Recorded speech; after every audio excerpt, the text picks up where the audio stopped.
yung panggugulo niya para tulungan ng Navi PS makasecure ng objective. Now, Lunalin will be going down tuloy. Sa tapang dito ang mga reyna ng MLBB. Terror Queens ang pinapahirapan. Terror Queens ang ginugulo ngayon. May kasama pang pangbabato kay Langarina at mukhang diba? Para siyang nagiging KSP ngayon.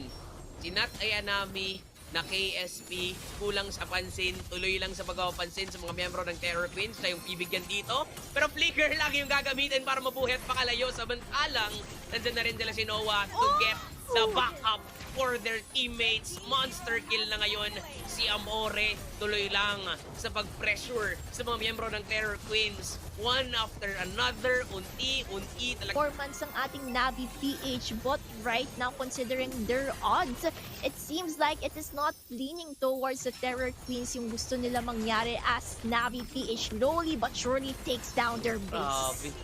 Tinataya namin oh.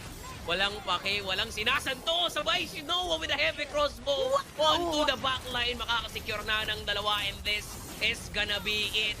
The Queen